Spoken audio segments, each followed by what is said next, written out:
بسم اللہ الرحمن الرحیم۔ ایک بادشاہ راستہ بھٹک کر کسی ویرانے میں پہنچ گیا۔ وہاں جھونپڑی تھی۔ اس جھونپڑی میں رہنے والے شخص نے بادشاہ کی بڑی خدمت کی۔ وہ غریب جانتا بھی نہیں تھا کہ یہ بادشاہ ہے۔ مسافر سمجھ کر خدمت کی۔ بادشاہ بہت خوش ہوا۔ جب جانے لگا تو اس نے اپنی انگلی سے انگوٹھی اتاری اور کہا، تم مجھے نہیں جانتے ہو کہ میں بادشاہ ہوں۔ یہ انگوٹھی اپنے پاس رکھو۔ جب کبھی کوئی ضرورت پیش آئے ہمارے محل میں آ جانا۔ دروازے پر جو دربان ہوگا اسے یہ انگوٹھی دکھا دینا۔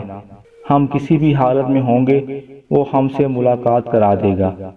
بادشاہ چلا گیا۔ کچھ دن کے بعد اس کو کوئی ضرورت پیش آئی تو وہ دیہاتی بڑے میاں محل کے دروازے پر پہنچے۔ کہا، بادشاہ سے ملنا ہے۔ دربان نے اوپر سے نیچے تک دیکھا کہ اس کی کیا اوقات ہے کہ بادشاہ سے ملے۔ کہنے لگا، نہیں مل سکتے۔ اس دیہاتی شخص نے پھر وہ انگوٹھی دکھائی۔ اب جو دربان نے دیکھا تو آنکھیں پھٹی کی پھٹی رہ گئیں۔ یہ بادشاہ کی مہر لگانے والی انگوٹھی آپ کے پاس؟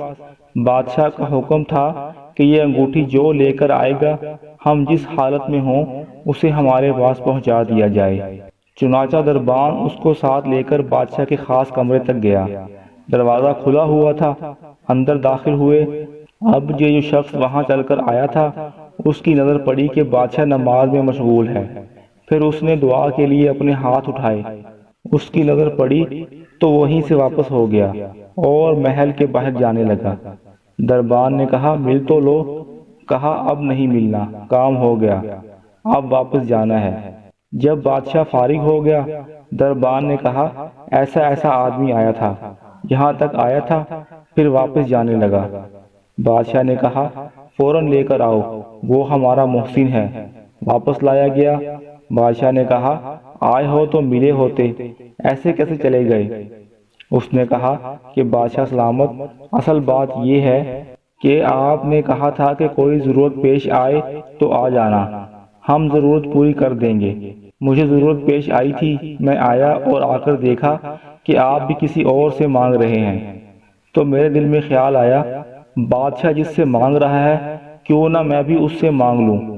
یہ ہے وہ چیز کہ ہمیں جب کبھی کوئی ضرورت ہو، چھوٹی ہو یا بڑی، اس کا سوال صرف اللہ پاک سے کیا جائے کہ وہی ایک در ہے جہاں مانگی ہوئی مراد ملتی ہے۔